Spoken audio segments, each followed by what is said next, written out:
ഞാൻ ഒരു കാര്യം ഞങ്ങൾ നേരത്തെ ഒരു കാര്യം പ്രഖ്യാപിച്ചിരുന്നു. അത് നിങ്ങൾ ശ്രദ്ധിച്ചിട്ടുണ്ടോ അറിയില്ല. ഈ തെരഞ്ഞെടുപ്പിൽ മത്സരരംഗത്ത് മാറി നിൽക്കുന്നവരായിരിക്കും കേരളത്തിലെ ഗവൺമെന്റ് വന്നാൽ സുപ്രധാന പദവികളിലേക്ക് നിശ്ചയിക്കപ്പെടുന്നത്. മത്സരിക്കുന്നവരല്ല. മത്സരിക്കുന്നവർ മത്സരിക്കാൻ അവർക്ക് അവസരം കൊടുത്തു. അവരെ ജയിപ്പിക്കാൻ എല്ലാവരും ഒന്നിച്ചിറങ്ങാൻ.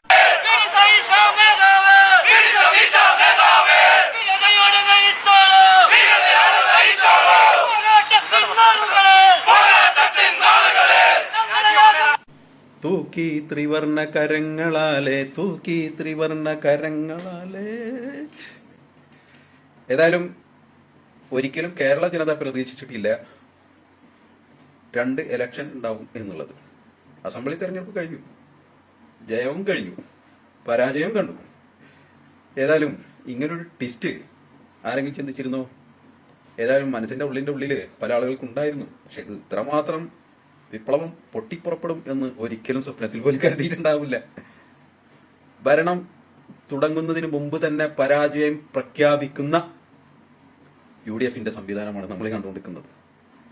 ഒരുപാട് സംഭവങ്ങളുടെ വീഡിയോസ് ഉണ്ട്, അന്നിപ്പോ ഇതിലിട്ട് കുളമാക്കാൻ ശ്രമിക്കുന്നില്ല. ഏതായാലും കൂട്ടരെ, ഒരു കാര്യം വളരെ വ്യക്തമായിട്ട് പറയാം.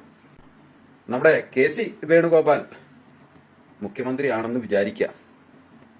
എന്നാ പിന്നെ കഥ നമുക്കറിയാലോ. പട നയിച്ചവൻ നാട് നയിക്കട്ടെ എന്ന് പറയുമ്പോൾ VD സതീശൻ എന്ത് ചെയ്യും? VD സതീശന്റെ അനുയായികള്, രമേശ് ചെന്നിത്തലന്റെ ആളുകൾ ഇനിയിപ്പോ മൂപ്പരാളും മുഖ്യമന്ത്രിയാവാൻ വേണ്ടി നടക്കുക. യഥാർത്ഥത്തില് ഇവര് ജനവികാരം മനസ്സിലാക്കുന്നില്ല എന്നുള്ളത് ഒരു യാഥാർത്ഥ്യമാണ്.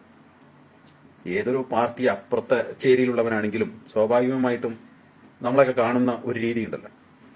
അത് വെച്ച് നോക്കുമ്പോൾ VD സതീശൻ മുഖ്യമന്ത്രിയാകണം എന്നുള്ളത് ഒരു പൊതുവികാരമാണ്. അതിനെ മറികടക്കുന്ന അവസ്ഥയിലേക്ക് അധികാരമോഹം കൊണ്ട് കേന്ദ്രത്തിൽ നിന്നും ചാടി ഇങ്ങോട്ട് വന്ന് മുഖ്യമന്ത്രിയാവണമെന്ന് പറയുന്ന KC വേണുഗോപാലന്റെ ഈ തന്ത്രപരമായിട്ടുള്ള നീക്കം MLA-മാരെ കയ്യിലെടുത്തു. ഇതൊക്കെ ചെയ്യുന്നത് പ്രബുദ്ധ കേരളത്തിൽ നിങ്ങളുടെ ഭരണത്തിന്റെ പരാജയം തുടങ്ങിയിരിക്കുന്നു എന്ന് തെളിയിക്കുകയാണ്. ഇനിയിപ്പം ആരാകും മുഖ്യമന്ത്രി എന്നുള്ളത് ഇങ്ങനെ സസൂക്ഷ്മം സാഗൂതം വീക്ഷിച്ചുകൊണ്ടിരിക്കുകയാണല്ലോ കേരള ജനത. ഇനിയിപ്പോ വന്നാൽ തന്നെ പിന്നിലെ കളിയും മുന്നിലെ കളിയും അടിയൊഴുക്കും അങ്ങനെ തുടങ്ങി പോകുന്നു ഒരുപാട് കാര്യകാരൻ.